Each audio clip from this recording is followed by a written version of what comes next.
BJP प्रदेश अध्यक्ष और सूबे के डिप्टी सीएम सम्राट चौधरी ने जिस प्रकार से 2 दिन पहले अयोध्या की सरयू नदी में स्नान करके अपने सर पर बंधा साफा या कहीं पगड़ी उतार दिया और अपना सर मुंडवा लिया, उसके बाद से वो एक बार फिर से चर्चाओं में और खास तौर पर उनका वो बयान जो उन्होंने तकरीबन 1 साल पहले सूबे के मुखिया नीतीश कुमार को लेकर दिया था, जब सम्राट चौधरी एक वक्त कहते नजर आए थे कि जब तक मुख्यमंत्री की कुर्सी से नीतीश कुमार को मैं हटा नहीं देता तब तक अपने सर पर बंधी हुई इस पगड़ी को मैं नहीं उतारूंगा। उसके बाद यहां पर उत्तर प्रदेश से अतर हट करके बिहार की सियासत और भी ज्यादा गर्मा गई। लेकिन अब इस पर एक इंटरव्यू में प्रसिद्ध राजनीति रणनीतिकार प्रशांत किशोर का बड़ा बयान सामने आया है। प्रशांत किशोर ने सम्राट चौधरी पर निशाना साधते हुए कहा कि सम्राट चौधरी ने अपना जो यहां बयान दिया था, अपनी जो बात कही थी, उससे वो केवल डिप्टी सीएम की कुर्सी पर बने रहने के लिए ही मुकर गए, क्योंकि जो बयान उन्होंने दिया था उसका सीधा मतलब था कि नीतीश कुमार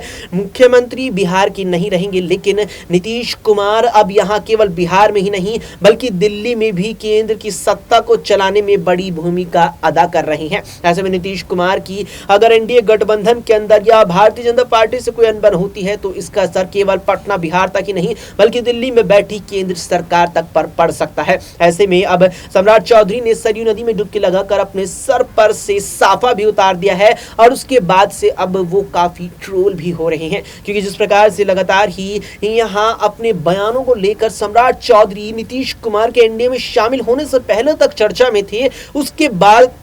जैसे ही उन्होंने पहले तो अपने बयान पलटे और अब जो मुख्य बयान उनका था सर पर बंधी पगड़ी को लेकर वो जब खोल ही दी उन्होंने तो वो अब और भी ज्यादा निशाने पर आ गए। बता दें कि नीतीश कुमार ने इस ही साल एनडीए गठबंधन में वापसी की और जेडीयू ने एक बार फिर लोकसभा चुनाव भारतीय जनता पार्टी के नेतृत्व में बिहार में एनडीए गठबंधन के अंतर्गत लड़ा, जहां नीतीश कुमार की जेडीयू प्रदेश की 12 सीटें जीतने में कामयाब रही तो भारतीय जनता पार्टी भी 12 सीटें ही जीत पाई। फिलहाल के लिए इतना ही। देश दुनिया की तमाम खबरों के लिए आप देखते रहें SPN9 न्यूज।